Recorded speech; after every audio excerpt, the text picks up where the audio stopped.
On Christmas Eve, the city wore its best disguise. Snow dusted the sidewalks like powdered sugar, shop windows glowed gold and red, and couples hurried past wrapped in scarves and expectations. Inside La Lumiere, one of the most expensive restaurants in Manhattan, everything sparkled, crystal chandeliers, polished silverware, quiet confidence. And then she walked in. Mara Lewis looked like a walking contradiction to the room.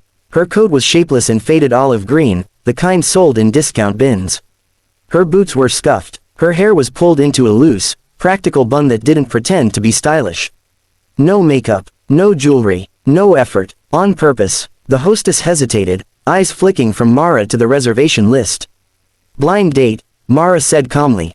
Table for two. Name's Lewis. The hostess nodded, still confused, and led her toward the back. At the same moment, Elliot Blackwood stood up from his seat.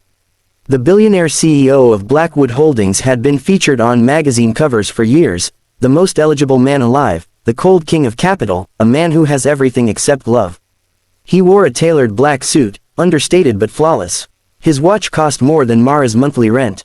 He had agreed to this blind date as a favor to his sister.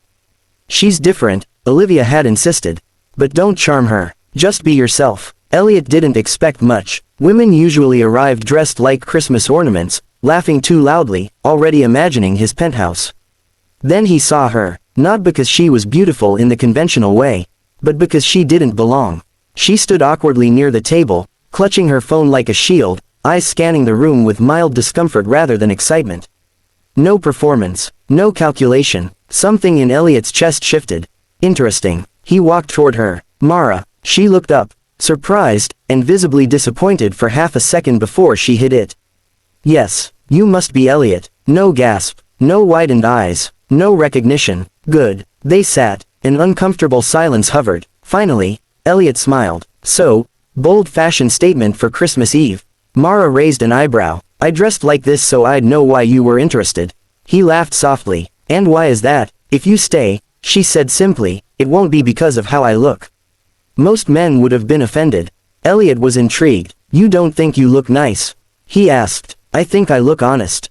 That did it. Dinner unfolded slowly. Mara talked about her job as a public library archivist, about restoring old letters and preserving forgotten stories.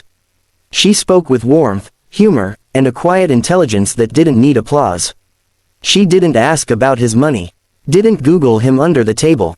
Didn't flirt. And when he mentioned business, her eyes glazed over, not impressed at all. You're bored, he said, amused. I'm happy for you, she replied. I just don't measure people by what they own. Elliot watched her eat dessert, chocolate cake she hadn't planned to order but decided to enjoy anyway. No guilt, no posing. He realized something terrifying. He wanted to know her on ordinary days. Rainy mornings, grocery store lines, quiet evenings, not because she dazzled the room, because she made it quieter. Outside, snow fell harder. When the check arrived, Elliot reached for it. Mara stopped him. We can split it. He paused. I'd like to pay. She studied him for a moment. Okay, but not because you think you're supposed to.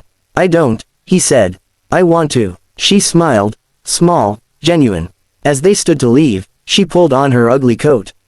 I should warn you, she said, next time I might dress worse. He held the door open. Then I'll try to be worthy of it. On the sidewalk, under falling snow and blinking lights, Elliot did something no headline had ever captured. He asked, quietly, can I see you again? Mara met his eyes. Only if you don't fall for the idea of me. He smiled, something warm and real breaking through years of polish. Too late, he thought. But aloud, he said, then I'll fall for the truth. And for the first time in a very long while, Christmas Eve gave them both exactly what they didn't expect, and everything they needed. Christmas tree sparkles.